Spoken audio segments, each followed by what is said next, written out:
everybody. Welcome to Fun, a podcast where we take fun seriously. I'm your super fun host, the Chuckle King himself, Dan Becker. I'm realizing now, as I look to the heavens, I'm realizing now that we never fully addressed, Nathan, the fact that you, like a lunatic, say that fairy godmothers ascend down from heaven like Jesus Christ and don't poof like Batman. I'm so upset. I'm so upset that we didn't fully address that now that I'm realizing. Yeah. So you got away easy. You got away easy this time. But fairy godmothers poof like Batman. They don't ascend like Christ. Okay. For those who have no idea what he's talking about, hopefully go listen to our Dapper Danielle episode. Hopefully that's been released. Hopefully, yeah. And if not, you're a time traveler. And welcome to the future. It's me, Dan, from the past. Yeah. And I have with me here for the fun recording a producer who will have mostly no knowledge whatsoever about this episode because he has zero trading card experience. Yes. Zero. Oh, say my name. Say my name.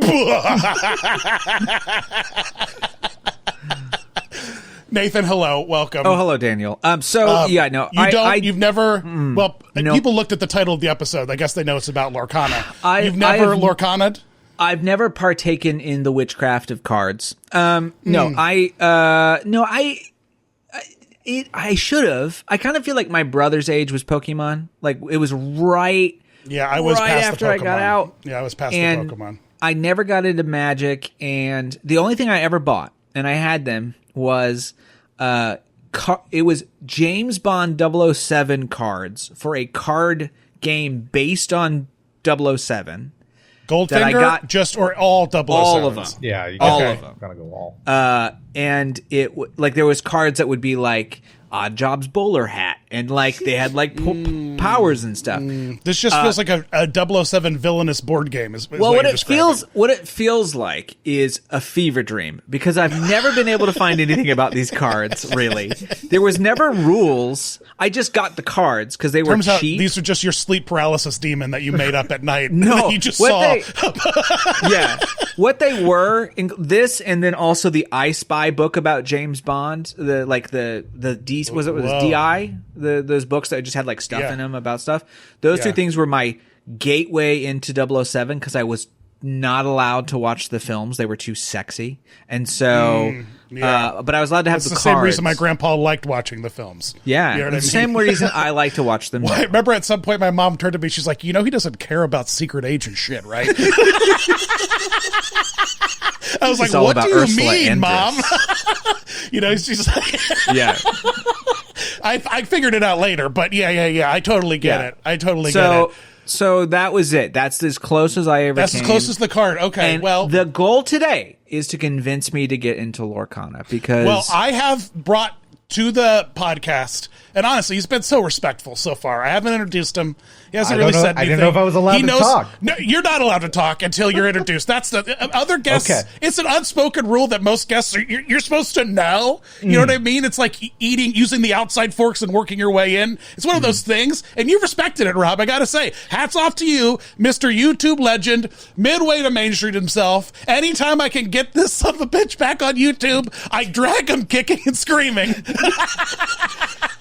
Mr. Robert Plays. Hello, sir. Hi, thanks for having me. I haven't been listening to any of this. I've been trying to figure out which of the three funds I represent in the title Fun. So that's why I haven't been talking. Am I the, okay. Am I the which last because I'm the did guest? You land on? Or I'm thinking I'm the third fun? Well, honestly, you're fun, and I'm fun?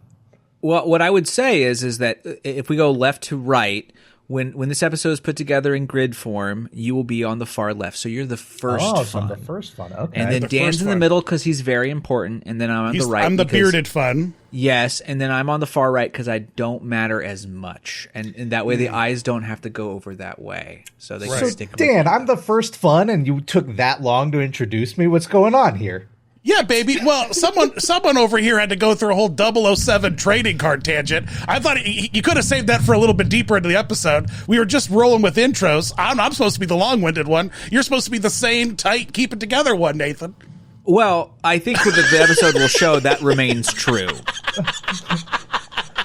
I just can't wait till I want to look it up and find out that there never was a 007 card game. And like you said, it was either a paralysis demon or, you just came across a prototype that got lost on an American vacation. Right. If like I the had iPhone time, in Colorado or something. I got them at a street fair. If I had time, I would have dug through. They were cursed. They're around. They're around. An old woman sold me 007 cards from the back of her cart. Yes, I buried one and a beanstalk came out. Very weird. Rob, what is the lure of a trading card game, just in general? Like, what is the lure of one? Lore? The lure. Yeah, the like lure. what's the lure? Lure. Like, I'm casting, not you were the talking lure, about the lure. Okay, we're talking about Lorcana. I thought you meant the lore of trading. What hooks the people and brings them in to a card game? What got Nathan hooked on the 007 card game? Explain it to him. Pierce Brosnan. That was I was going to say that's a very different type of lure. It's gambling. That's what it is, Dan. It's the highs and lows of gambling. Yes, gambling for everyone. It's pulling. Well, for most people, it's the opening of the packs and what do you have, and there are going to be so many commons and so many uncommons and that one rare, and I think that's a high a lot of people are chasing. But then there's a group of people who they're just in it to play it. And the lore for them is like the strategy and the like flexibility. Getting to know the game, the community, the gameplay, the game of it all. Yeah, right. There's definitely two camps of people that are like, I want to aggressively collect. And I want to crack packs versus people who are, into the game. Actually, I think, Rob, you represent both, quite honestly, in knowing you. I guess, I don't know. Yeah. My wife more plays than collects, and I think I'm starting to collect more than play, but I still play every week. Right, but you still love cracking them packs, baby. I know you're, and as with all card games, there are rare cards. Yeah. There are common cards. There are super rare cards. And we're going to talk about a couple super rares later in the episode, but I just want to say on the record that Rob sucks at pulling super rare cards, and everyone around Rob in his life, like he's incredible. Like the unluckiest Truman in the worst timeline of Truman Show.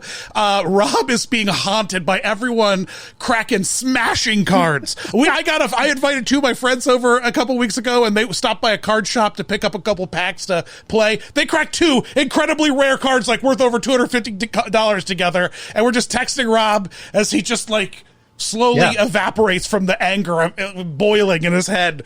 Oh my gosh, Rob, you suck at getting rare cards. Let me ask this: are you both of you believers in super rare cards sell it immediately, or are you little golems that precious it?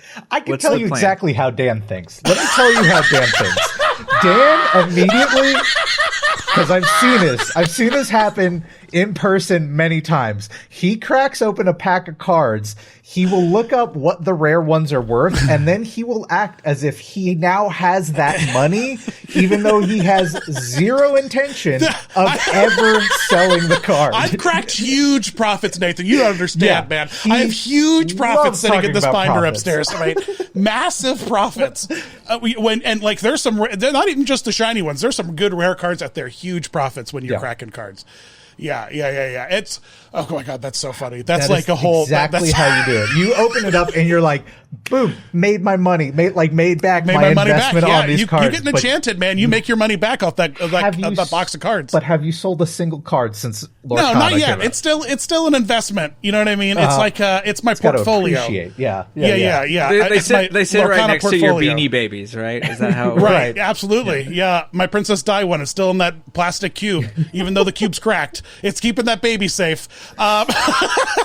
It's actually funny you say that, Nathan, because the mechanics, and this is something we were going to talk about a little bit later, but like I think to just say now is that it's very anti-Disney's policy in a way, Lorcana in general, because there are no exclusives. Like really, like even the enchanted art that you can get and pull the enchanted cards are just alternate art versions of existing cards in the lineup, you know what I mean? Without alternate powers or anything. It's just the alternate art. And so it's honest to God, it's like the least Disney late stage capitalist kind of like exclusive thing that they've done. Like, and it must be because Ravenburger just like is an intelligent board game company, and they just knew better with the audience and like the accessibility, because this has become like that line of villainous board games in and of itself. It's this new way for Disney people to engage without that exclusivity of just not being able to get this card or that card, you know?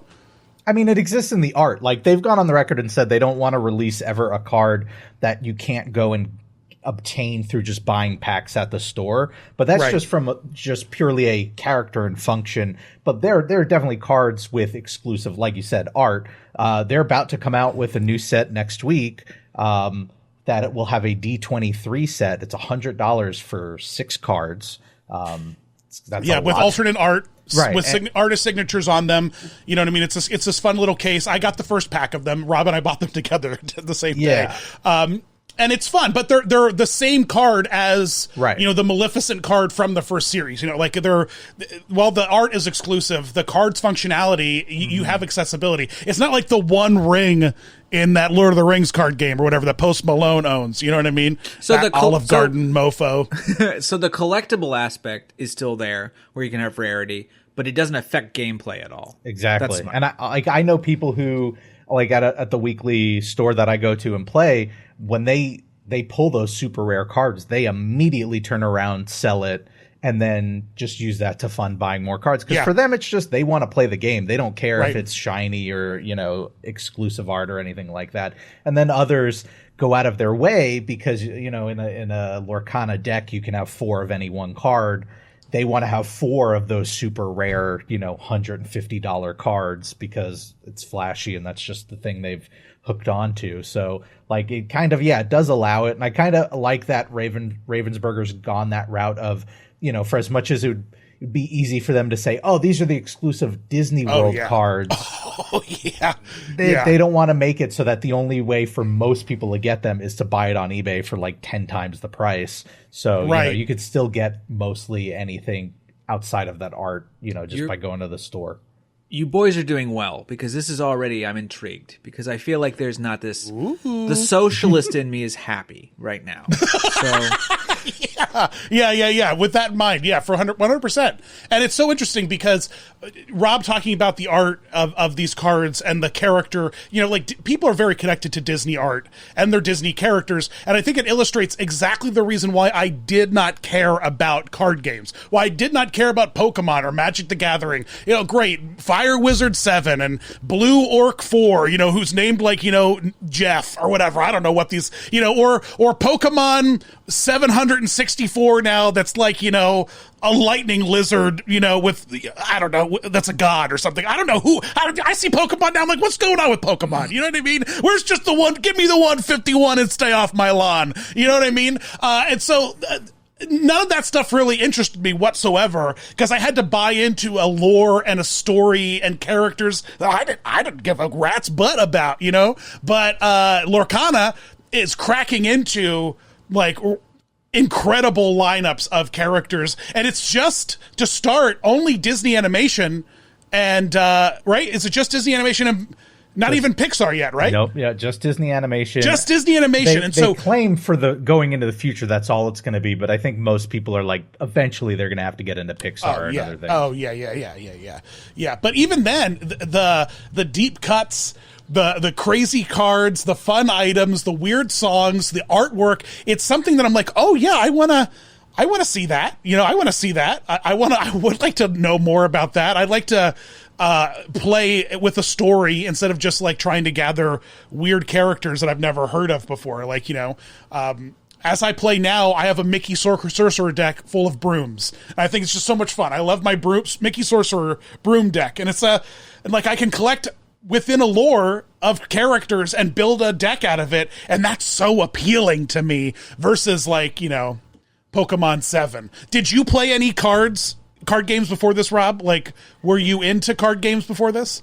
That's why I found it funny when you said you were too late for Pokemon, because I'm pretty sure we're about the same age, and I played Pokemon, and I feel like we were smack dab in Pokemon card. I was there for the Pokemon cartoon, but I just didn't I just didn't escalate. And the games.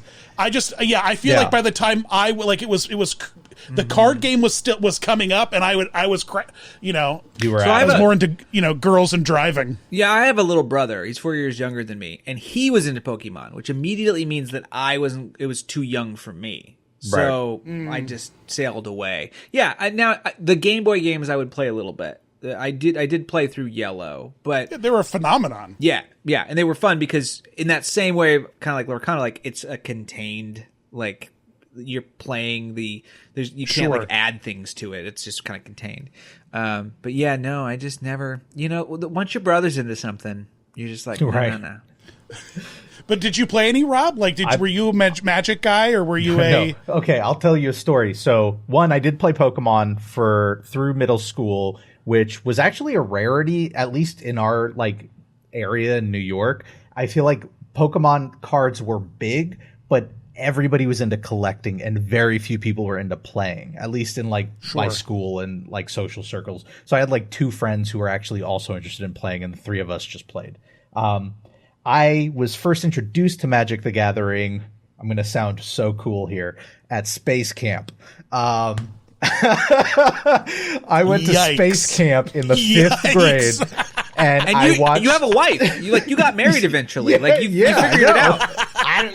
Something happened between Space Camp and adulthood, and it fixed itself. NASA gives you an injection when you go that makes you more handsome. That's what it. That's look at astronauts. Well, it's when you're spinning around on the little gyroscope thing. Just everything goes up, But all of us cool kids at Space Camp were obviously into such cool hobbies, and 2 of them were playing Magic the Gathering, and I was simultaneously amazed at it.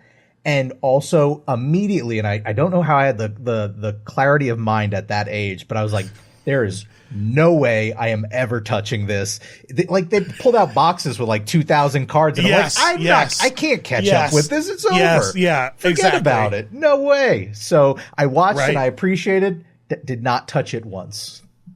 Yeah, that's incredible. That's incredible. So you did Pokemon, and you used the energies and the trainers. Yeah, I don't remember half of it. I mean, I was, it was 12, 13. So, I don't remember a whole lot except the collecting. I remember Pogs. I was really into Pogs. Sure. Got Pogs, too. Yeah. I had Pogs with an 8-ball on it and a hollow snake, cool Pogs. You had you know what I mean? I was super into Pogs. You have a slammer? Oh, yeah, my slammer? Yeah, I got my slammer, bro. We all said that at the same time, it was a spell. Oh, my God. Oh, boy. Somewhere, the guy who invented slammers is rolling in his grave right now. We just summoned him.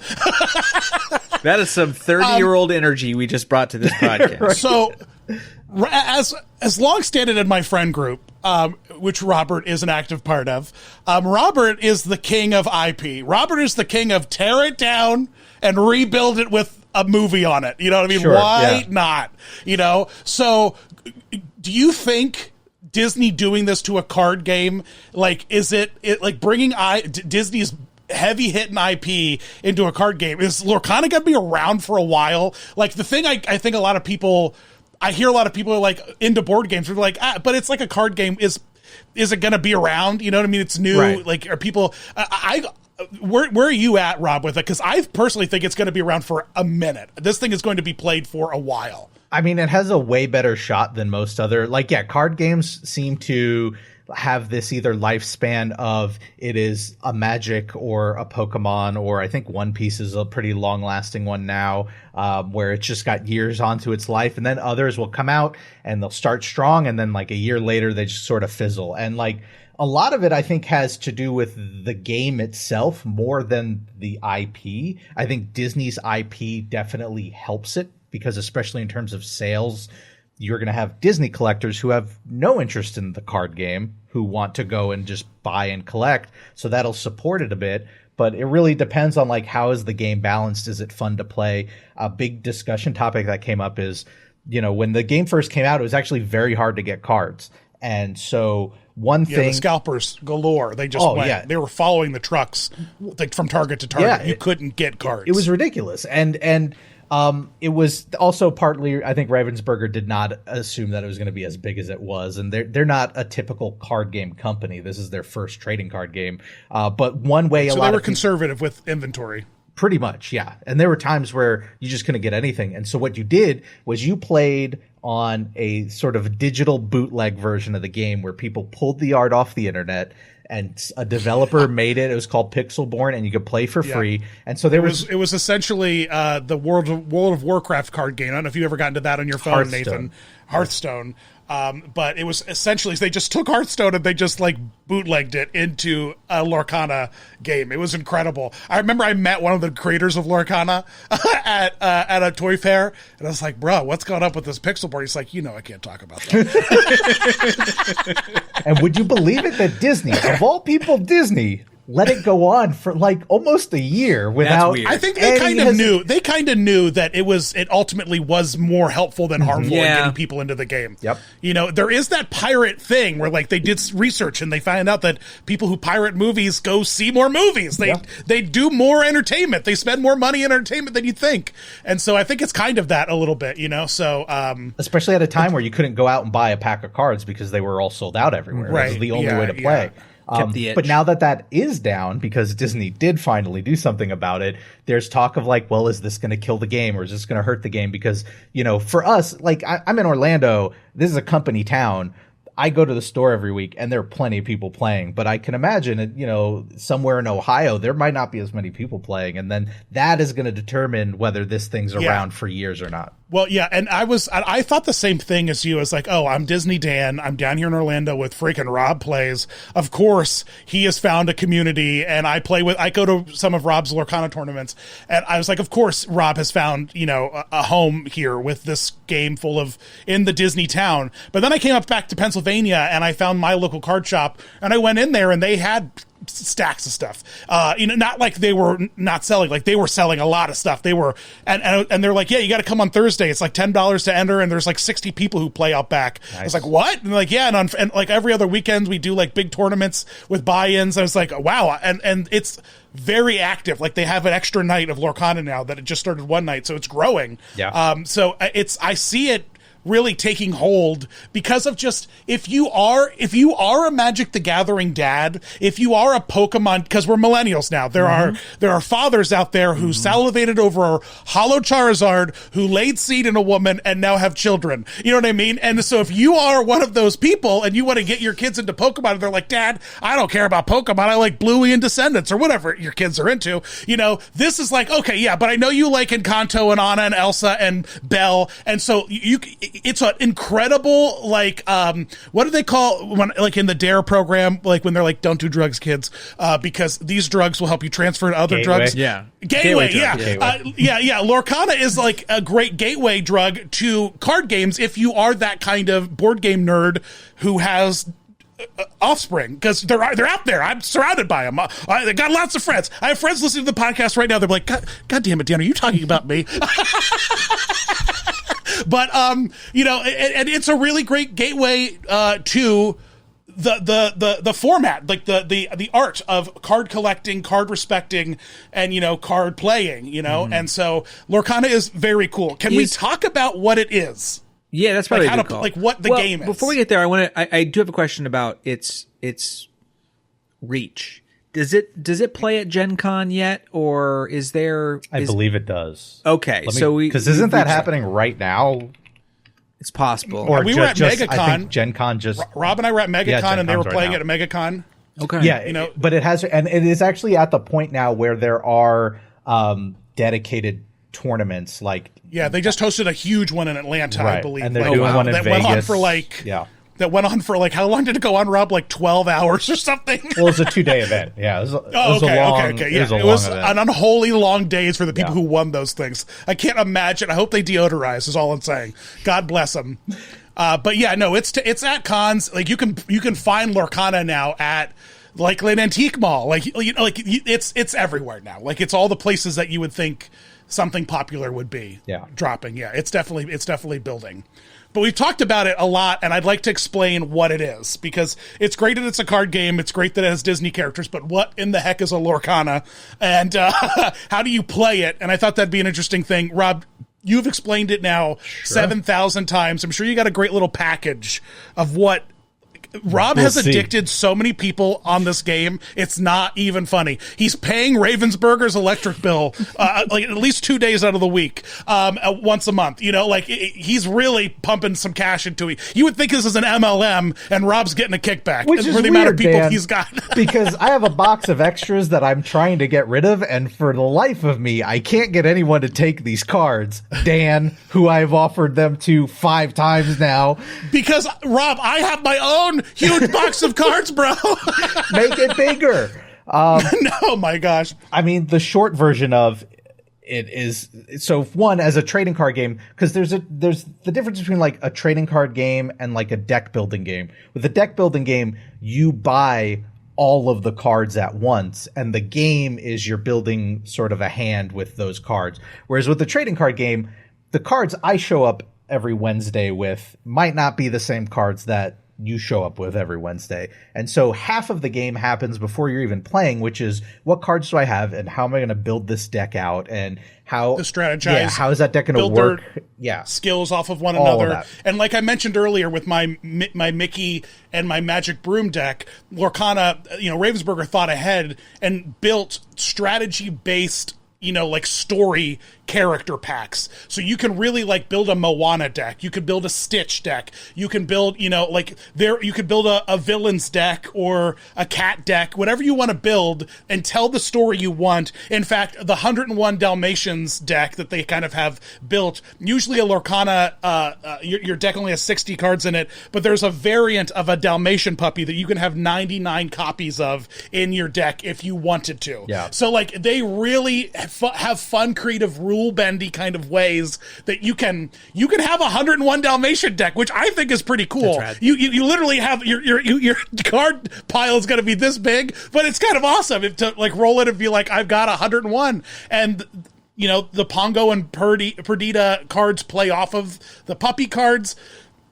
And so it very much is interconnected in terms of you don't just build a deck. You can just build a strategy deck, or you can have more fun with it, and you can build a story deck, which I think is the most interesting part of the game. Which a lot of the good stores, local game shops where you go to play, a lot of times it's just straightforward. You play, whoever wins, you get your points, you run it like a tournament. Other stores, they'll do things where every week they will announce themes that will gain you bonus points. So it'll be like, oh, if you use this card with that card, you'll get a bonus point. So, clever. So like it encourages more creativity, because you're right. Like any other game, somebody out there can min-max it and find the best strategy and then spend as much money as they need to get those cards. And then they like steamroll everybody. And it's not really fun, but like people who are just, they want to win. That's what they do. Yeah. There's a new Mufasa card coming out in Shimmering Skies, the next release, that is like, it's like BDE Lorcana energy, man. When you drop this card on the table, we'll see. The game ends. It's like catching the snitch. We'll see. It's a wild card. A lot of cards look good when they first come out, and then you got to see. Remember, when they release a set, it's 200 plus cards all at once. So you got to see what the counters are and that stuff.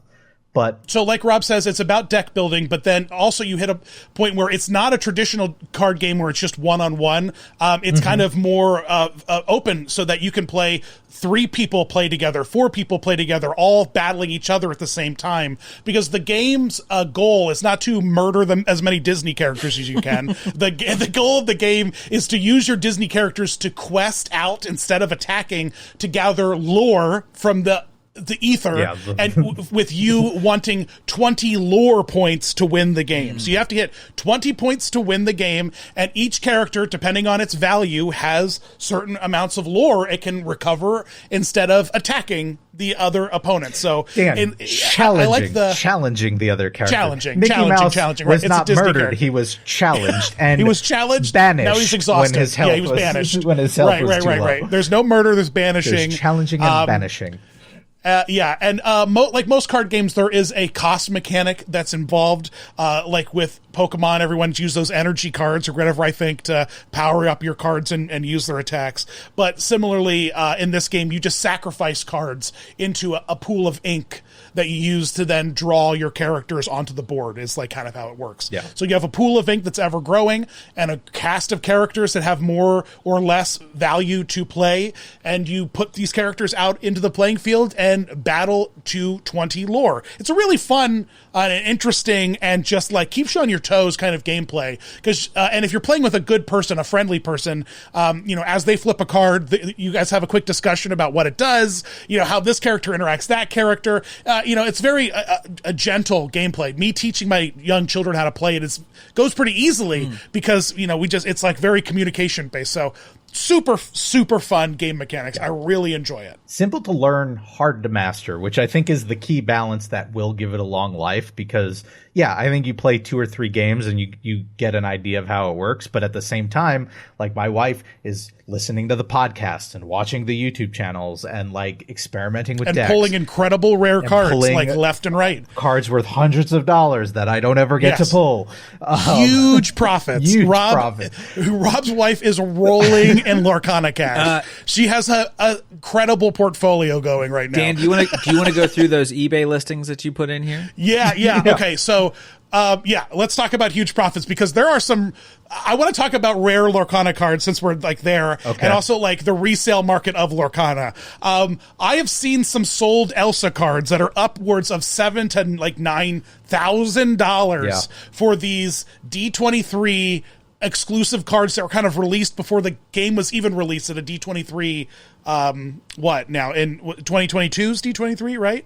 22. Yeah. Wow. 22's D23. So what what do you think about this $9,000 Elsa card? I feel like this is the top of the top of the top because for some reason Elsa, I think for the art does play a big part of it. She was the most popular of these sort of foil cards. Then this was months before the game came out.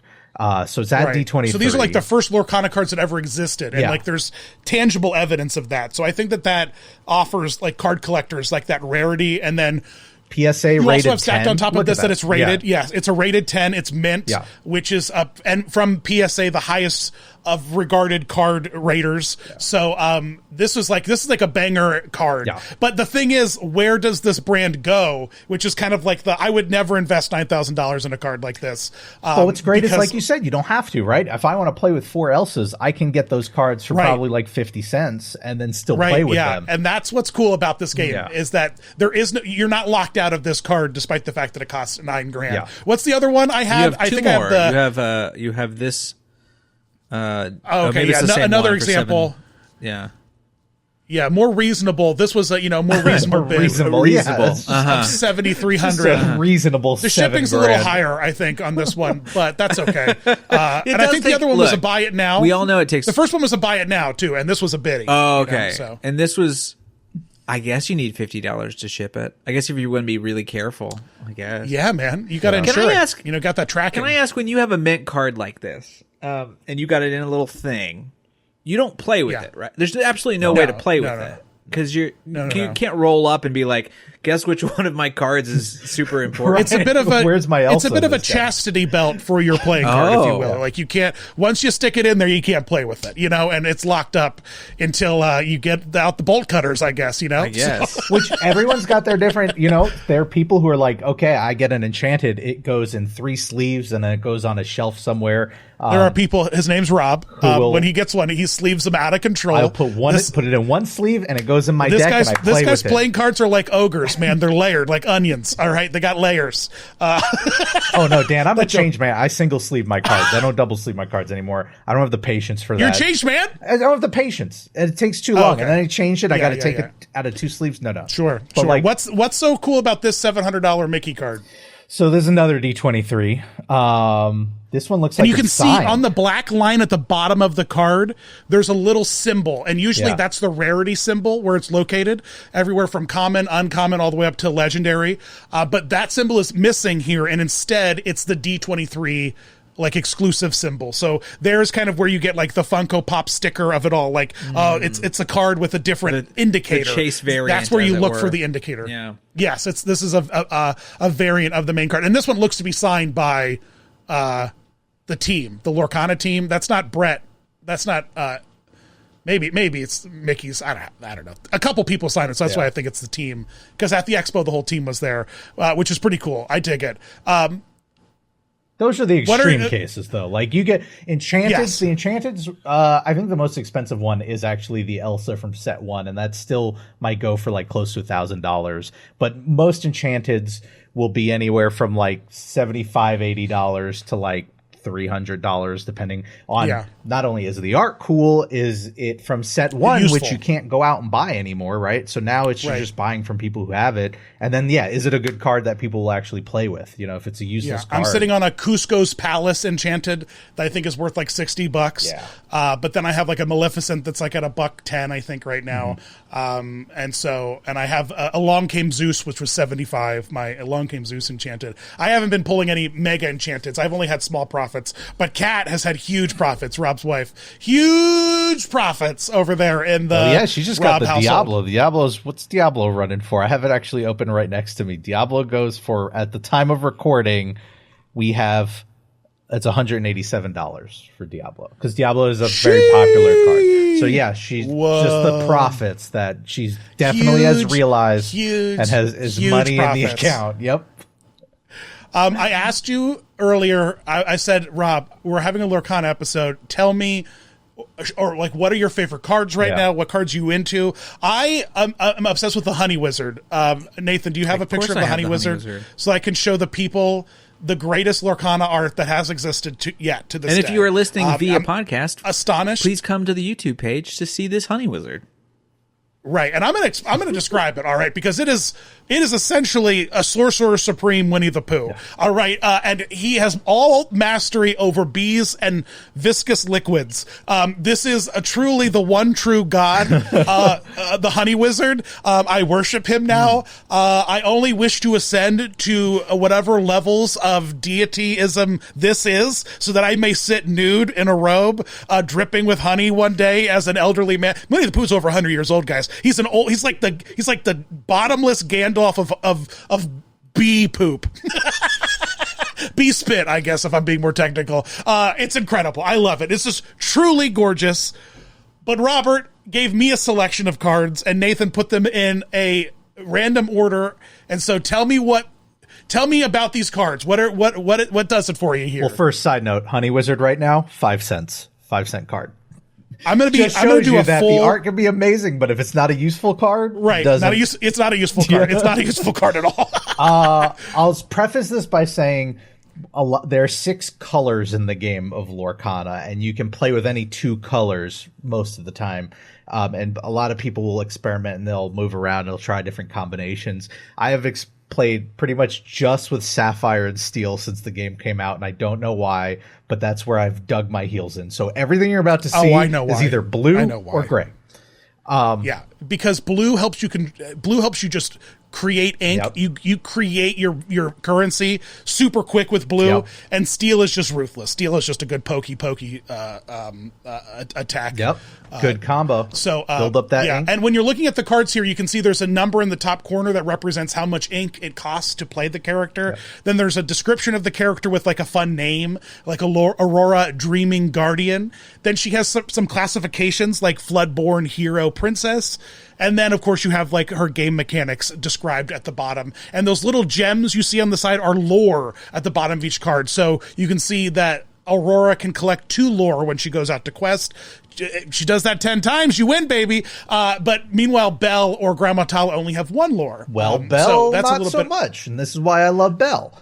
So Belle, she only has 1 there. But if you have 10 or more ink in your inkwell, she gets 4 more, so she goes for 5. Powerhouse. So you play her late game, and she's just getting you to the finish line.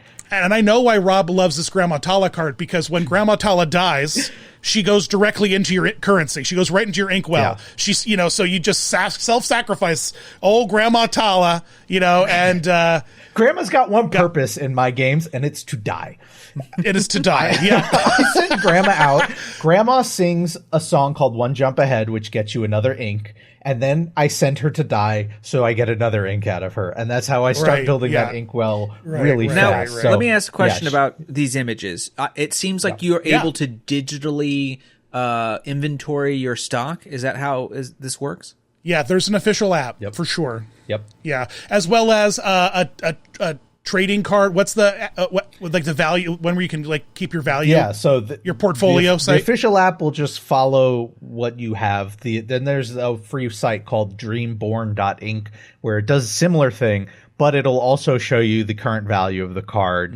It will let you determine, you can actually click on it and it'll send you to like one of the main, outlets for buying trading cards, and then you can just buy it. But it also lets you build decks and let you see other people's decks. It lets you look at the inventory you have and then see if you can use decks that other people have kind of perfected or created, and allows you to build decks out of your own inventory. It's kind of cool. It's like that Lego website where you tell them what Lego sets you have, and they're like, cool, you can build a cash register or whatever, So it's fun.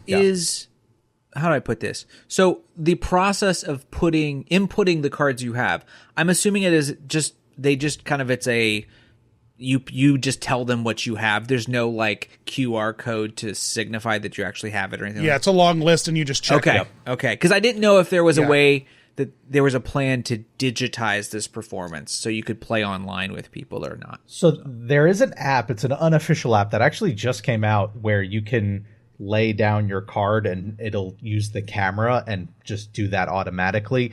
It seems like it's the same because you can only do one at a time right now. I've heard that for other trading card games, apps like that have reached a point where you can just lay out all your cards. It'll ingest all of it on its own, and then it's like one and done. So maybe it'll get to that point. Maybe Disney or Ravensburger will make that. That would be great. But yeah, at the moment, you just do it manually, which, if you have a couple of thousand cards, can take a while.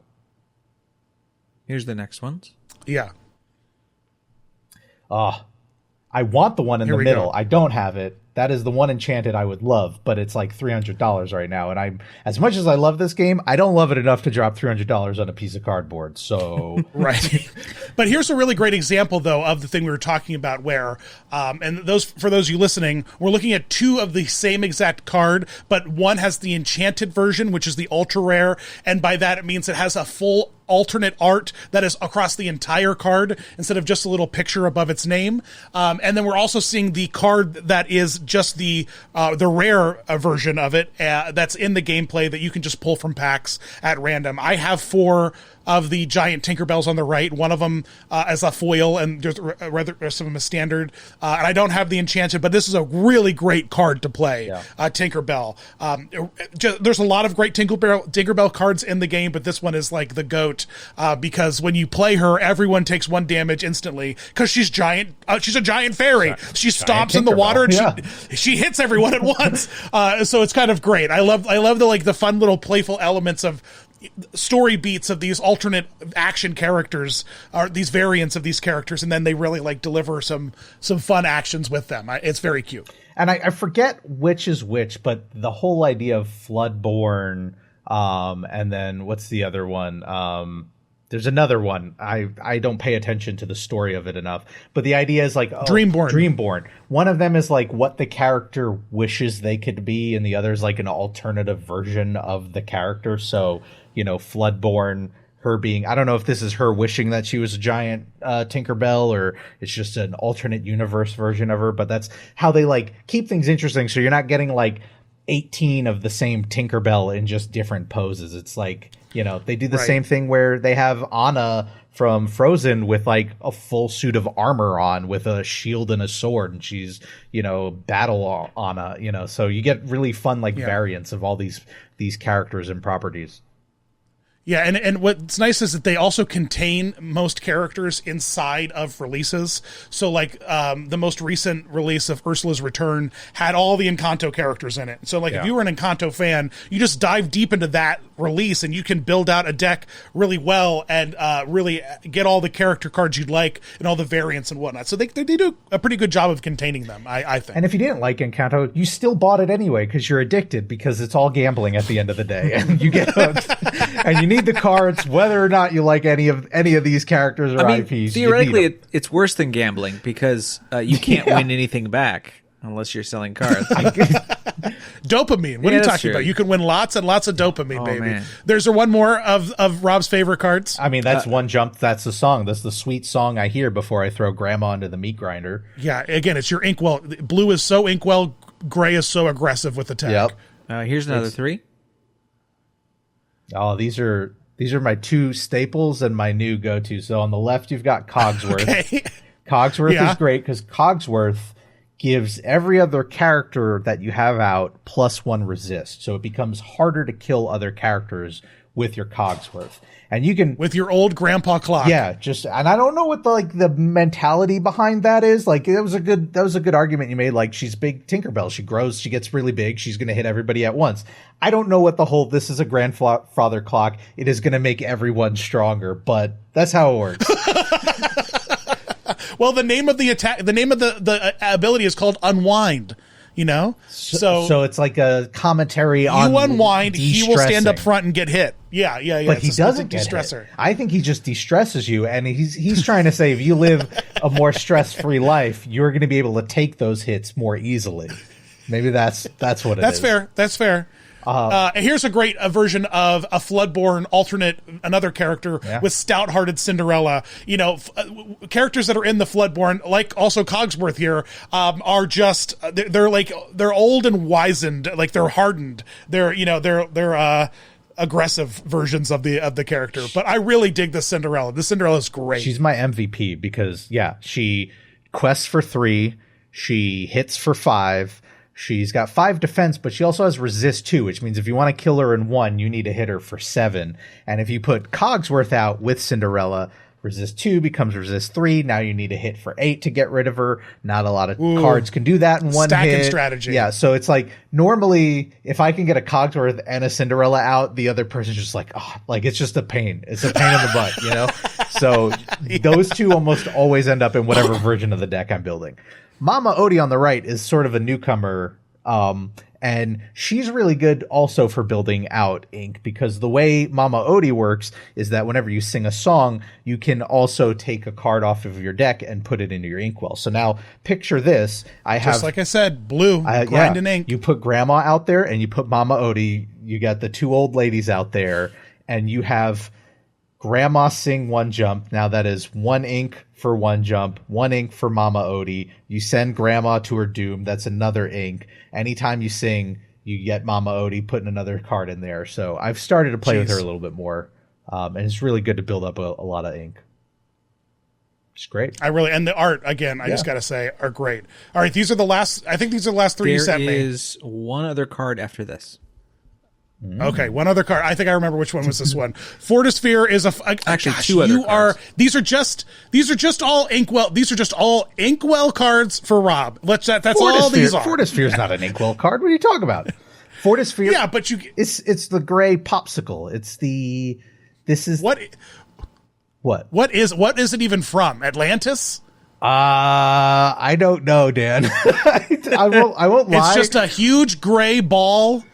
It looks like the Eternal, the Guardian at the end of Eternals that is in the ocean. It could be Atlantis, but I will say they've also started to introduce original things. Yeah. So I don't know. I'm looking it up as we speak.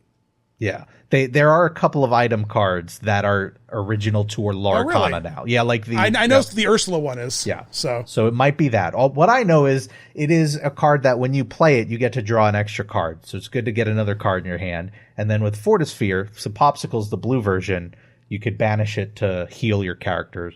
This one, you banish it to give a character bodyguard. So it's a good way to make sure your opponent's hitting who you want them to hit as opposed to someone you don't. This seems to be an in-universe card. There's just no movie connected to it.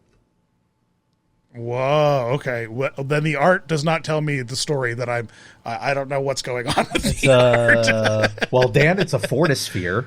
It's a Fortisphere. Yeah, there you go. Yeah, it's a Fortisphere. What was I thinking? All the Fortispheres I've ever seen. I don't know what your problem is.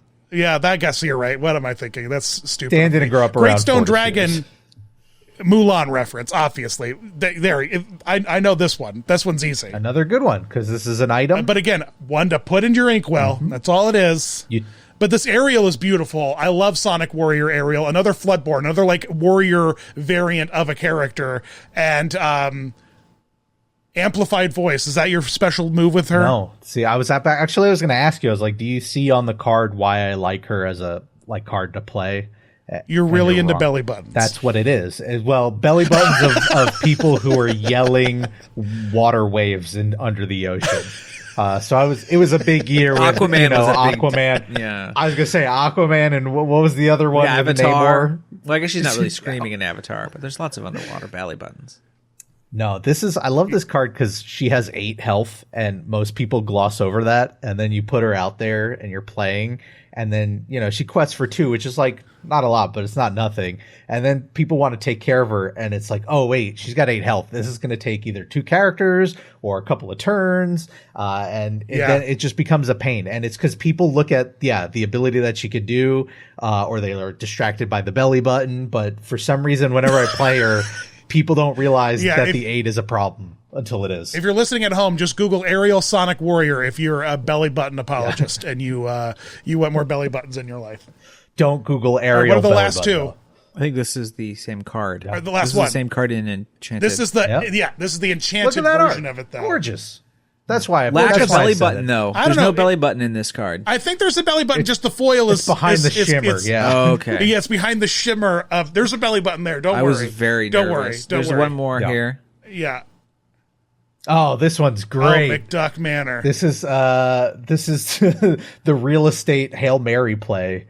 So locations they added to the game in set this 3. is a new element of the game. Sideways cards called locations. Yeah, and they're okay. Locations are okay right now. They're going to get better, I think, over time. But this one's great because the idea with a location is at the start of your turn, you automatically get however many lures on the location. So in this case, it's 2 lore every turn.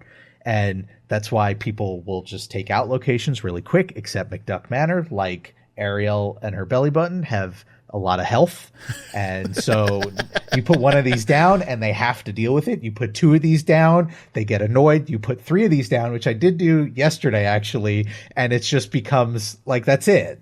What are you going to do? Yeah, the game's over. Yeah, you can't. you can't stop that. There's one card in the game called Be Prepared. You have to be playing Ruby that like clears the board. But otherwise, like you're in trouble. That doesn't work on locations, though. Oh, only characters. So that's right now. Jeez. Yeah, locations like that can be a real problem because there's nothing that attacks them all at once. Will we see Disney Park Lorcana cards, you think? Oh, boy, I hope so. Because there's enough crossover with Disney animation, they could do some sing-along songs. I get that studious owl, wearing armor, that's for the sing-along songs, or whatever, or those ditzy birds who are all idiots. They haven't picked up on any songs yet. I would love some theme park crossovers. Is Orange Bird considered Disney animation canon, or is it just considered Florida Citrus canon? I think it's considered marketing canon. It's a shame. It's Yellow Shoes. I think it's considered advertisement canon. Yeah, I think it's. Hey, I can see them doing that because here's the thing: they can't do Marvel, or at least it seems like they can't do Marvel because there's a Marvel card game, Marvel Snap. Same with Star Wars just came out with a game, so I don't think you're ever going to see Star Wars in Lorcana. And so where can they go? Like Pixar, I guess, which is a road they can go down. But then what? Like, I think parks are easy. Yeah, I think the theme parks offer a lot. And I can imagine they go into some Disney original, like, pictures, like the Pirates, movies and stuff like that. But, like, the Country Bears, I can see fitting in very well here, as well as Haunted Mansion. It's a Small World, because there's just so much singing elements. There's location elements. There's so much like that kind of stuff that there's lots of theme park. And I think that, quite honestly, we're not going to see a theme park card game anytime soon, because we had one, and it was a great grand thing called Sorcerers of the Magic Kingdom. Yep. And Rob, tell me, were you a sorcerer? Like, did you get into this? This feels like something you got into. I feel like you could only really super get into it if you live here, because I have played it, and if you want to play it beginning to end, the game takes like it's like a 5+ hour game. And if I'm paying Disney money to come down to Disney World, I'm not spending 5 hours playing this thing. Yeah, it's definitely a game for the locals, I guess. That's a really good point. To keep the locals busy so the tourists can ride their rides. It was so funny. I started showing these to Nathan, and Nathan's like, "Ooh, the art is not great on these." And I was like, I think the term I used was Lorcana's dog shit. I think was the term I used. I think that's a fair term to use. Yeah, you're just gonna have to edit that out now. No, that's PG-13. That counts. Okay. Yeah, and so while the greatest regret I have in life is not living in Florida, because my plan was, like those viral internet videos that like people wear like 100 t-shirts. I wanted to just print as many Sorcerers cards on my shirts as I could and wear like 7 or 8 layers and just play the game by like taking layers of shirts off and having the camera because if you get close enough, it's gotta there's gotta be the right distance you could get for it to read your t-shirt easily. 100%. Easily. Well, yeah, they would hold up the binders in front of their chest, so you're just doing the easier, faster version of that. I was gonna say you can stitch all the cards together and make a vest of some sort, but that also works too, the t-shirt thing, if you're doing the printing business. This game was chaos though. Half the locations didn't work, half the locations the cameras didn't work. It's so crazy that they got rid of it, but it wasn't like you can. Here's the thing, when is a game maybe that's a deep topic to get into, but like I don't know, you tell us, Dionysus or whatever. Yeah. This is a game you couldn't really lose. Rob, we do have kids running around Star Wars Land scanning QR codes. Yeah, well, that's the game. Okay, so I mean, well, you when can is hunt, a game a game? I think you this can was bounty hunt too. But yeah, with your Magic Band Plus or whatever. All 2 people can do it. It's good. Right. I think once like the wands came out, like Disney's like, we got to stop doing this. Like at Harry Potter Land, it's like you're going up to you're waving your wand and like a thunderstorm happens or whatever, and like Disney's like, we gotta shut this down. They were immersion killers, because you would just be somewhere and then all of a sudden it'd just be like you would hear the Mad Hatter in like Frontierland. Yeah. Like, what the heck is like? It was just a strange. It wasn't connected to where you were at really at all. Beyond you needed to go there. And the animation was so janky. We're talking like C-Lab 2021 reused animation took some cells. House of Mouse like it and is like oh my God, chopped it up. It was bananas. I honestly would have loved to have been on the team that's like, it's like the Apollo 13 mission. It's like, all right, guys, we have 12 episodes of House of Mouse. We can take all the backgrounds out of them and put new backgrounds into any clip. It's all digitized. All right, write something, please, for the love of God. Yeah. We've ordered 17,000 cards. We need to get them handed out. But the one thing they did that was very un-Disney-like of them is it was free. You showed up and you get your free pack of cards. Every day you were there, you could get a free pack of cards. Yeah. You could buy cards too. There was no reason to, really. And then they did like special exclusive cards for the events, like Not So Scary and the Christmas. Yeah. I really think it was now that we talk about it and looking back at it, it was so clearly like a local loss leader. Like it was clearly for the people who were coming a lot to give them something, give them a reward. You know what I mean? Like a Pavlovian. Oh, I got to get the new pack of cards. Oh, I got to get the card at this event and this event and this event. And it worked. It really worked. I used to remember the hack was to go up to a guest relations person and be like, my kid really, or just if you are a kid, be like, man, I love, they always have pockets full of, they used to have of the exclusives. They just be like, all right, here's the past 3 years of exclusives. Cause they just have boxes of them sitting at Town Square, like behind that train, the fire station. You know what I mean? So, I miss it. I kind of miss it. I wish it came back, but like more, actively implemented like throughout the entire park and maybe all the parks. Like it needs to be like this thing that is even the water parks for crying out loud, like and some resort engagement. Yeah. Like it's so stupid. We have these Magic Band Pluses that do absolutely nothing. We got rid of like interactive cards that like at least did a little bit of something.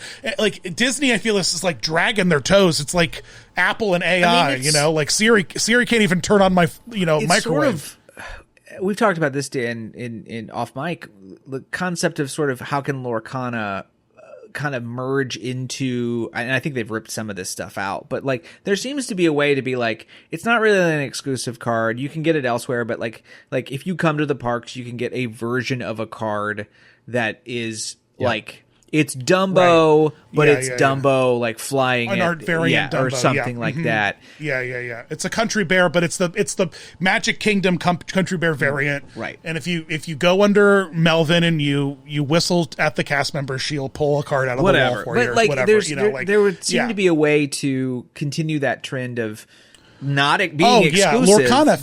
but kind of. Yes. And again, Yeah, after yeah, I don't know a year, that card would probably be worth 5 cents because so many people have them and they're everywhere. They're not. They are a way of getting people to come to the park to get a unique card. Right. Yeah. I would love to see Lorcana grow in that kind of way. And I think, to Rob's point, they'll eventually hit a wall where they're like, God, we can't make another Tinkerbell card. You know what I mean? Like, we have to try something different. So, so like, let's do Tom Morrow and like, let's do John Progress or whatever. Let's do Rover. I don't know. Like, seriously, I think that it could. I mean, we have Haunted Mansion and Tomorrowland board games at Target now. Like, I mean, like the fact, like Disney parks are like as much of a common media thing. It becomes advertising for the parks. If you put my hope would be the Carousel of Progress family, because then you could do all of the members for each era. That's so many cards. You get the people who don't live in, Orlando or Anaheim, who don't know these characters. Floodborn John Progress. He's a Marine. He's a hardened Vietnam Marine. I'm thinking Floodborn John Progress knows how to cook a turkey, and it's just him holding a perfectly cooked turky. It's actually him dressed as George Washington. It's him in his 4th of July outfit. That would be great. Like, you know what I mean? With like lit fireworks, you know what I mean? Mushu style, on baby. The boat. Yeah. Oh my gosh, that's incredible.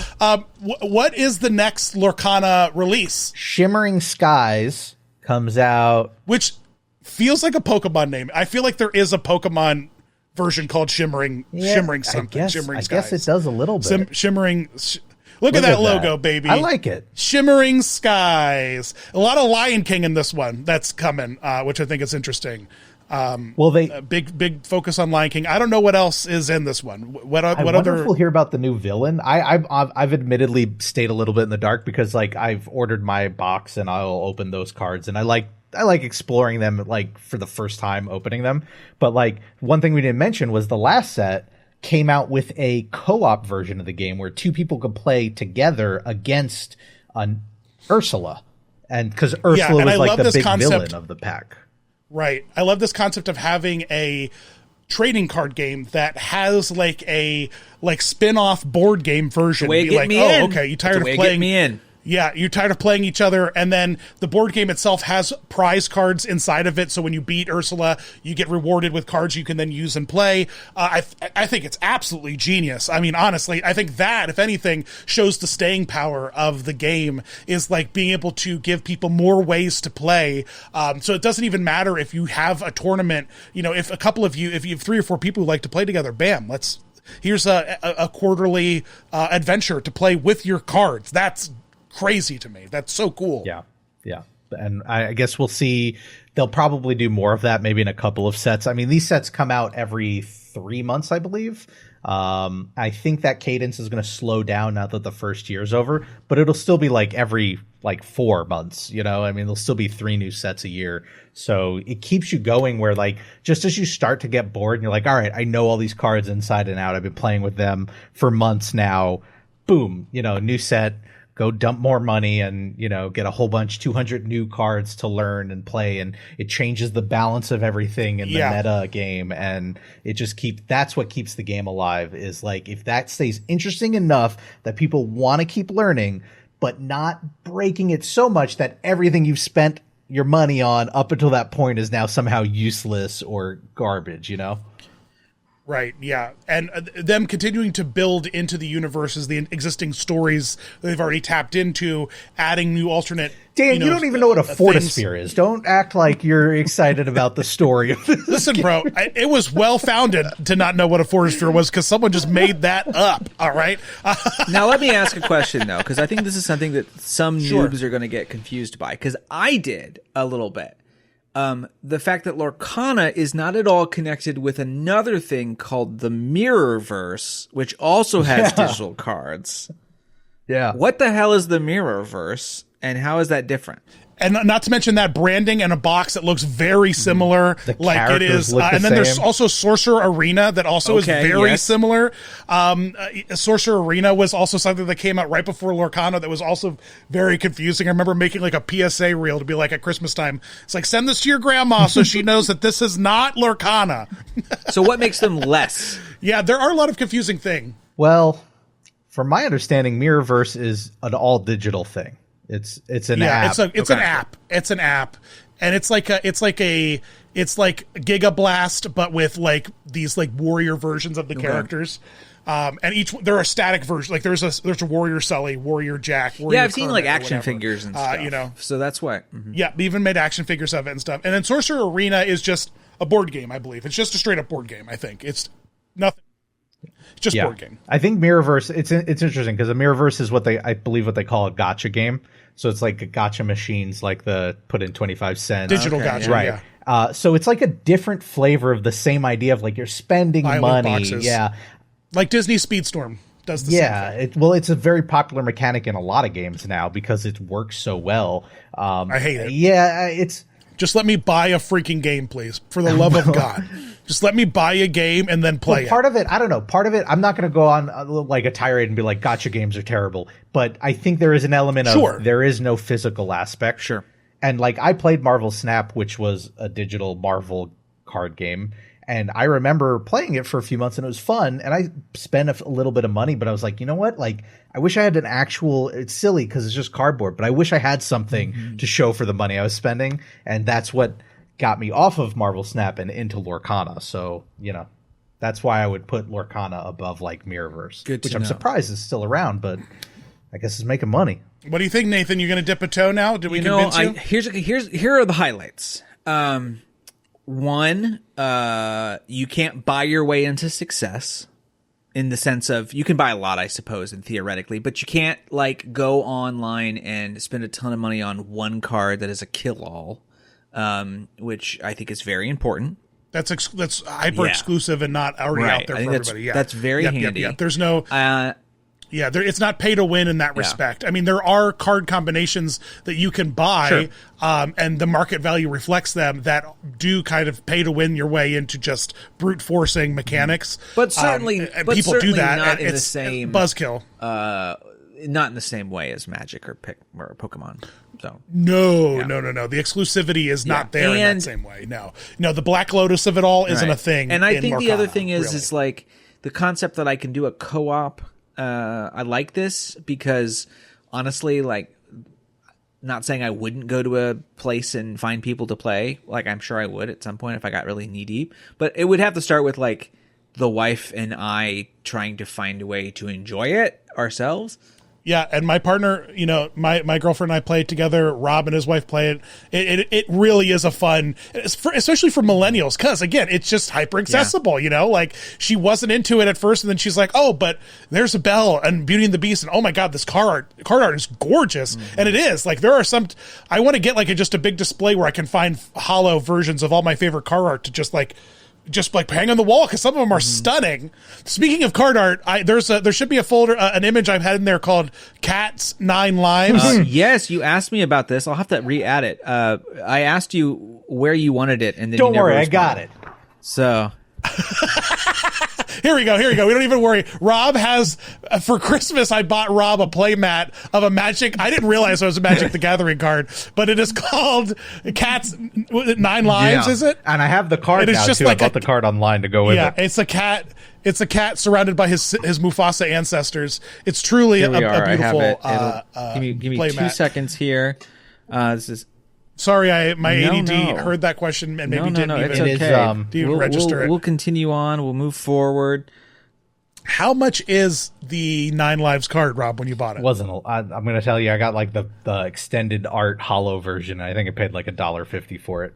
I don't think it's that amazing of a card, but that's actually cool. I've actually started to collect some Magic cards because what Magic has done now that they're like 20 years old and they're like, how do we keep people playing? Is they're partnering with other brands. So they put out like to do what Lorcana is doing. Like there's a Doctor Who, a Fallout set, Magic. there's an Assassin's Creed set, like, and so I was like, well, I like those things. I'm not going to learn how to play Magic for them. No way. I was scared. Space Camp took care of that. But I will spend $4 online to buy a couple of cards that look cool and put them in my binder just to have them. So, but yeah, that's 9 lives. What I like about the 9 lives card is that if it leaves the battlefield, you lose the game. It's like the reverse of not catching the snitch. If you lose your 9 lives, your game's over. And I think that's a hilarious mechanic for you to, pull that out and try to play with it. That phrasing. So we usually ask people at the end of the episode what they're up to for fun, because this is, of course, fun. And I am your Chuckle King, the king of fun. And for me right now, I have spent a good portion of my time recovering from COVID, working hard to unlock the Elon Musk exclusive Fortnite item Cybertruck. And so now I am exclusively and now driving as the Cybertruck around Fortnite as I play. And I am truly an agent of chaos because I just drive around looking for 4-person cars. I jump in them quick to turn them into Cybertrucks. Then I jump out and I keep going because once you force a skin onto a vehicle in Fortnite, it can't be overlapped. So it truly is joyful because at the end of the map, you just see nothing but Cybertrucks smashing into each other because everyone hates these things on Twitter and on Facebook and Reddit. There are people who've like banded together to say, if we see someone driving a Cybertruck, we're going to go out of our way to destroy it. And so I think it's hilarious to just fill the map. You truly are an agent of chaos. And so, yeah. You're not even playing Fortnite for fun. You're playing Fortnite to ruin somebody else's time. No, sir. Robert, tell me why you liked Fortnite. Tell me what the thing about Fortnite was that got you into Fortnite. What the thing about Fortnite was that got me into Fortnite? Yeah, when you started playing it and people were like, you're playing Fortnite and you're like, well, listen, when it comes to Fortnite, they always have the option to answer one question and they always answer that question, what's fun? Like, what's fun to do in the game? Like, you were very much, it was just a very fun, forward game. Yeah. And I still believe it to be that. It's a chaotic game where the choices all often... Yeah, what's weird? What's fun? Like, throw lightning bolts or have the chains of Hades. Okay, I was trying too hard to get into your head to imagine what you think of me. Don't do that. To know, yeah, exactly. I was like, what? What is there? Because there are definitely times when we play together where I abandon the primary goal of the game, which is to win, and I pick up the secondary goal, which is to sabotage and make it harder for the other person to win at all costs. If we're going down, we're taking the ship, we're going to be the iceberg. You know what I mean? Like, right. Yeah. And often as we're reloading into the next game, as long as we have crippled or damaged a team in some way, shape, or form, we've taken it as a victory. Even if it's by a minute, we know they'll be fine. If they have to waste, if they got to waste 5 seconds dealing with some aftermath of us. We are the winners. So you guys want to play Fortnite with us? We should be streaming the chaos that we unleash on some Fortnite. It's really great. I need like a Fortnite community. Like, we should have like a theme park Fortnite Discord because Disney's taking over. Their 51% investment in Epic Games is being felt far and wide. We're now smack dab, not to date the podcast recording, but we're smack dab in the middle of a Pirates of the Caribbean integration that is really fun. I'm having a lot of fun. There's an item that's just a Davy Jones cursed ship in a bottle, and you throw it down and it just destroys everything in its path. It's incredible to play. It's just Fortnite's fun. Me and my Cybertruck. I'm a giant banana man driving a Cybertruck, truly living his life. And it even sounds like an electric car when you drive it. Like they have a different sound. It does not just the generic car sound that Fortnite has. Elon Musk burning money. It's the same. I was going to say, if you try to close the trunk while you're outside of it, do you lose HP? Does your fingers get... Yeah, I make that joke as I drive through the water and my girlfriend's now exhausted by it. She's like, all right, we get it. But what I do think is funny is that one of the skins that comes with the game, with the Cybertruck is called the Oh My God skin. And it is the baseball damaged window. It just has the one broken window on the back of the Cybertruck from that demo. And that kind of self-awareness, I have to tip my hat to have the Oh My God broken window version of the Cybertruck has some self-awareness that, not that I respect Elon Musk in any way, shape, or form, but I think that was funny. Nathan, and I love reading the thing you have written down because it's just always a challenge for me. Ba-chan's Japanese barbecue sauce is what you're doing for fun? You just drinking it? Like, why is that? What is that? So I came recently. I spent 2 weeks in Tokyo, and you don't talk about it at all. We didn't. Not on the podcast. I haven't.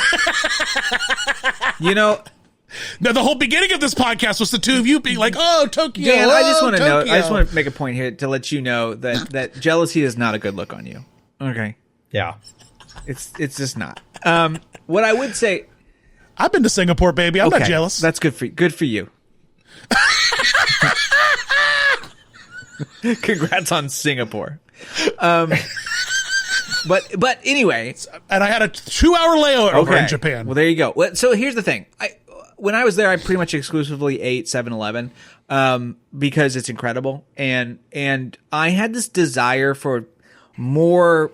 I mean, just more Japanese food in general. But like, I wanted to sort of make something that worked in that fashion, quick and easy for myself. And I saw this Bachan's Japanese sauce. It's at Target. It's at every grocery store. You can get it. It's kind of expensive, but I thought, you know what? No, it's not. It's from California. Yes. A immigrant story. I meant in Japan. It's that's true. When you're over there, probably don't need it there. But it's made in California. Clearly, and I put it with. I haven't really barbecued with it at all, but I put a. Mostly bathing in it. That's why my skin is so nice. Haven't used it to cook, but my God, it's making my skin glow. Some rice, a little mayo, a little bachan, and a little tuna, and I get this good kind of vibe going, and it's a nice little protein meal. And so I'm learning what to put it on, and if people have things that they like to use the Japanese barbecue sauce on bachans, I would love to hear about it because I'm kind of a convert. I don't like spending $8 on barbecue sauce. That's not my thing. I'm a Sweet Baby Ray's cheap boy. And like that soybean oil, baby. But I'm kind of a converted man, so I recommend bachans. Yeah, I really enjoy it. Rob, how do you say sauce in Japanese? I don't know. Well, what do you say when you go to Japanese McDonald's and they're like, well, you're really tired and you go, you order fries. One that. Yeah. That's how it works. Kore kudasai. We have a bottle of that sauce in our fridge, and it's good. Mm-hmm. It's really good. And I did the same thing when we got back from Japan.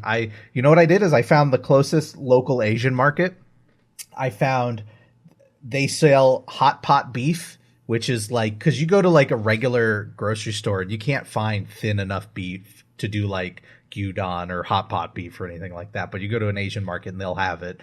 And we stock up on it. And I try to recreate all the dishes that I loved from Japan, including attempting to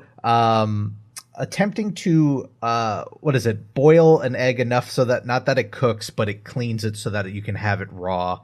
So that you can have raw egg with your dish. I'm forgetting the word for it, but I've tried that a lot.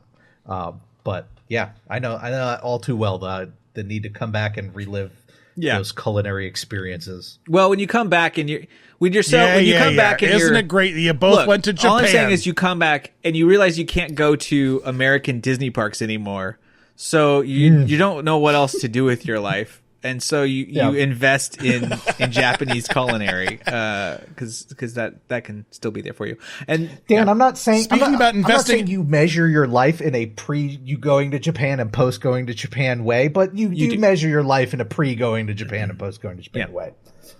Oh, I see. Yeah. I see how it is. I'm actually worried to go over there because I'm so monstrously tall and obese that I don't know if I'm going to have a great time. I saw lots of Australians there. It was not a problem. Yeah. Oh, okay. Well, good day, mate. I'm there for that. Your laugh will throw some shrimp on the Barbies in the middle of a metro would probably people would fly like leaves. It would echo through the entire system. Well, yeah, it's like Godzilla's here. Yeah. I get it. Rob, for fun, you said that you're just learning a new language. That's what you're doing for fun these days? So I also came back from Japan, not as recently. God, just stop bringing and it was up. So good that when we thought about where we wanted to go next, we decided, you know what? We just want to go back to Japan. Yeah. So we're going back to Japan. Oh, my God. And so I have, not that it's needed, because there's English everywhere over there. but I just thought it'd be a fun challenge to try and learn Japanese. I've always historically been terrible at foreign languages, so naturally I pick one of the hardest ones to try and learn. But I have been like actually committing. Like the first few months, it's like, all right, I'll get Duolingo and I'll do Duolingo for a few months.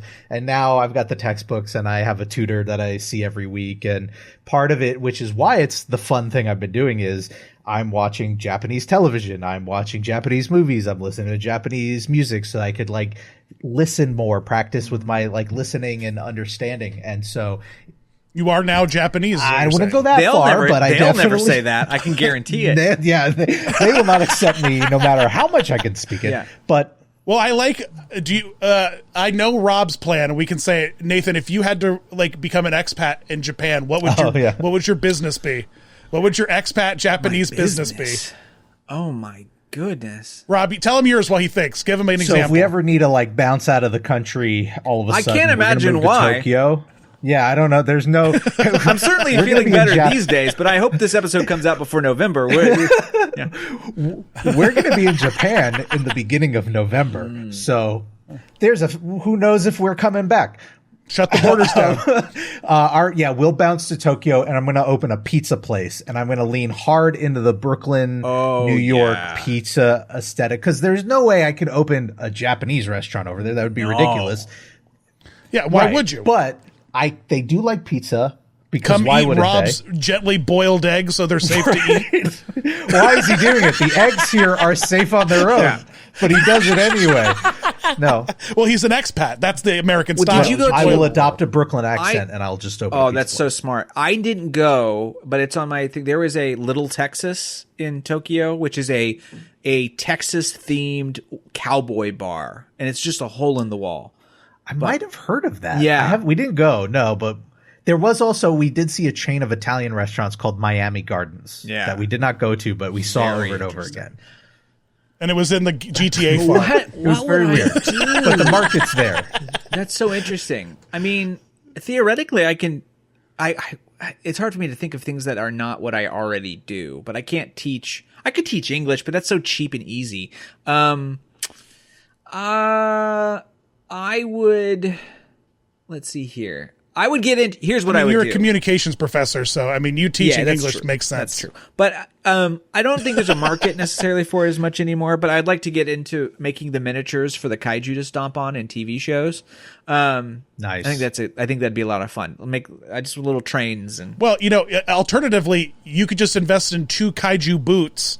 And then do like that, those businesses where you smash things. You know what I mean? So Rob, you could get on this because you like building little shit. Oh, this is fun. So you guys could partner up and make like a kaiju stomping like playground. Like you come in, you pay $150, and you get 6 buildings to kaiju stomp. Get like all the aggression out. They destroy my hard work. Yeah, I think this is a good call. Yeah, well, they hand you money first, so I mean, suck that tear back up into your hole because you could build more. I don't like how you worded that at all. Yeah, not a fan. There's been some great phrasing in this episode. I had one question for Rob about Japan. So Dan, you can leave if you want to. So the question I have is, when I got back, I liked Japanese film before, but I got back and I found my ears were more available for the language, as if like 2 weeks of immersion had made it where like, I don't know, it didn't sound as harsh to me anymore. I don't know if you had a similar experience, or you had dived super deep into Japanese media before going. Not too, although like my pandemic activity was like I finally got around to watching a bunch of Kurosawa films. So like, and that was before I even knew where I was going. But like I did, when I got back, I started watching more Japanese media, and I don't know if it's the language itself, but I feel like after spending a couple of weeks there, I felt like I had a better understanding of just like the culture. And that's actually been like one of the things I've been watching is, and I never watch reality TV, but I've been watching Japanese reality TV show called Terrace House. Yeah. Because it's supposed to be a good way to listen to conversational Japanese that's not scripted. And that has really opened me up to like, oh, okay, like maybe I would watch a movie before and be like, why are they acting that way? Why I wouldn't do that, or and you get that in movies anyway, but like more so when it's a different culture. And now I think after watching enough, I've reached a point where I'm like, yeah, well, that makes sense why they would act that way, because that's how they would act over there. And so like, but it has made me enjoy the movies a lot more. Granted, I still don't understand anything I'm hearing. I'm still like, this is a language where I'm like, I'll come back in 2 years and maybe I'll be able to start to write stuff. Like, I don't know. Rough. It's just, it's hard. Building a vocabulary in a new language is really difficult. I love reading David Sedaris' a whole book about like learning French, like his journey of moving to Normandy with his husband and learning the new language, and it's incredible. And I love that journey. It's not easy. It's learning other languages requires a certain amount of patience and brain power that I don't have. Papa Dan does not have. I don't either, but I'm trying. Yeah, I'm you trying. do. It's tough. It's tough. Do. It's bringing back a lot of bad high school memories of like, Spanish class and not doing well my only there, D in college. Yeah. She likes the D. It's how you're gonna Disney end it. D. This is how it ends. The Disney D. Yeah, right. That's the Disney D. My Spanish teacher loved Alf and Star Trek, and so she, to teach us Spanish, would show us classic Star Trek episodes and Alf episodes in Spanish. Excellent. So that was something that we did. What's Alf's pretty name regularly. in Spanish? Alf. That's a it's shame. the same. It's the same. Not like El Alfo or something. I was watching a Spanish Star Trek episode when 9/11 happened. Like, that's where I was for 9/11 in Senorita Calvosa's classroom watching Spanish Star Trek. And she walked in, she's like, "You guys aren't going to believe what happened." You know what's funny? It's like, well, no, I don't. Senor Scotty over here is beaming me up. We had finished doing state testing, and so we were watching the Goonies. And we had televisions that would just turn on for Channel 1. I don't know if people remember Channel 1. Yeah, we had Channel 1. Their good friend Maria Menounos, who's never left my side, who just shows up everywhere I'm at, my gas station, my theater. But the TVs would auto turn on. And so the TV auto turned on, and thinking it was a fluke, he just turned it off. And so, yeah, I missed the first tower completely. So I didn't get to it till the Pentagon. But yeah, it was just the Goonies for me. I don't think I've watched the Goonies since. Maybe it's a bad omen to me. I don't know. Who knows? Weird times. Is this where we're like, hey, everybody listening, leave a comment. Where were you on 9/11? Hashtag where I was at 9/11. Like and subscribe. Hashtag where were you on 9/11? This is the second episode we've talked about 9/11. Subscribe. This is actually the second time. Yeah. And Rob and I are friends with a lot of content creators that are like of Generation A, not Generation Z, not Gen A, but Gen Z. And they think 9/11 is such a novelty to them. I literally already said this, but it's so bizarre to me how novelized 9/11 is for like people just 10 years as younger a professor, than us. You know what I mean? I have asked in class who here was not born before 9/11, or like who was not born yet, and the majority of the class raises their hands. Everyone at raises this point, their hand. And that is something if you want to feel really old real fast, for sure. And then I'm like, do you? Yeah, and it also ruined Reno 911. And I'm like, does anyone remember the nipple at the Super Bowl? Anyone? Oh. No nipple at the Super Bowl remembered around here, I guess. Okay. And just JT, man, how he has fallen, man. Risen and how fallen. JT has fallen. Risen what a and misogynist. What a misogynist. He ruined the world tour. I hate that guy. He ruined it.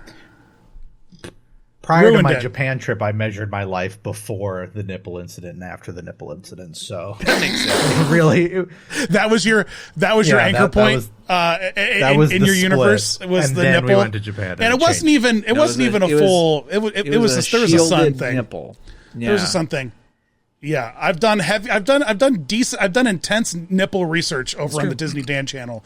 That actually deserves a remastering. I'm thinking about doing a Disney adult like after hours show, like a Disney like nighttime adult show with the focus of Disney nipples, like Disney male nipples, because I think it's just it's innocent, but it's also incredibly taboo to talk about Aladdin's lack of nipples. You know what I mean? So it makes me, and there's so many male nipples in the pantheon. What was this episode about? Disney show. So yeah. This episode, there's some nipples in Disney there you Lorcana. go. I'm going to be honest with you. The Chernobog Big nipples. foil card, huge mountain nips. All right, boulders he's got. So this has been fun. My incredible podcast about fun, and now the podcast is over. We've had a great chat. So thanks for listening. It's been fun.